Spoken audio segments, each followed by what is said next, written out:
out today.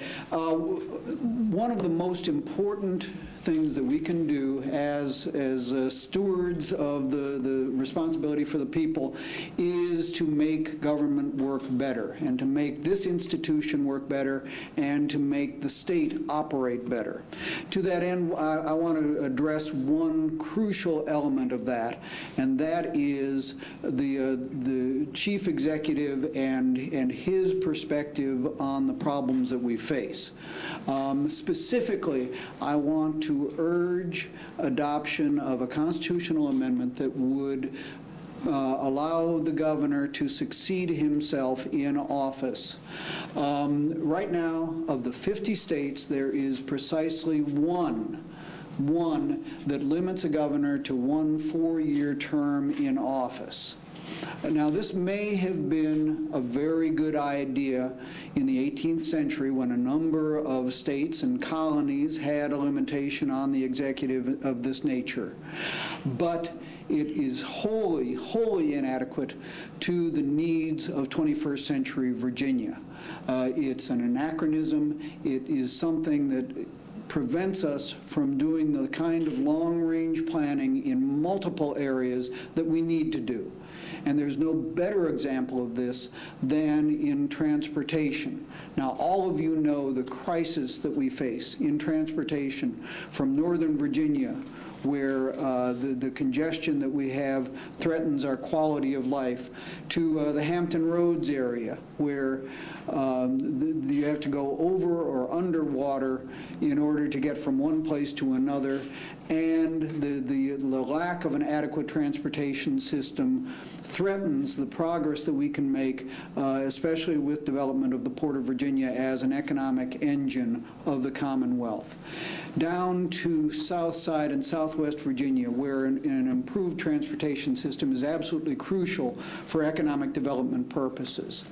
But what we've done year after year after year for governor after governor is to kick the can down the road, to lay off until sometime in the future, grasping and grappling with the hard answers that we need in order to improve our transportation system. What we need to do is to stretch the horizon for the governor so that he isn't a lame duck the minute he takes his hand off the Bible, so that he can make greater plans that stretch beyond merely the 4-year horizon that we have now.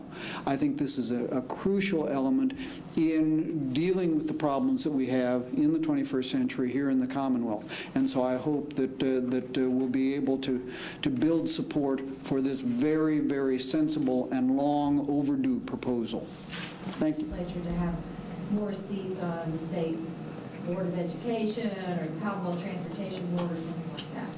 Yeah, I think that's an inevitable part of what's going to go on. This is a question of, in addition to the ability of the governor to take a longer range view, it's also a question of the balance of power between the executive and legislative branches. And a number of people contend that given the fact that we're a citizen legislature, given the fact that the governor appoints 3,000 members to boards and commissions that do much of the day-round work of the Commonwealth, and given the fact that once we leave town, there's only one person with the microphone, and that is His Excellency. Given all those factors, there has to be a rebalancing of the power between the executive and legislative branches as part of this process. Now, this is something that was talked about through much of the past decade, and it never reached fruition. And I think we need to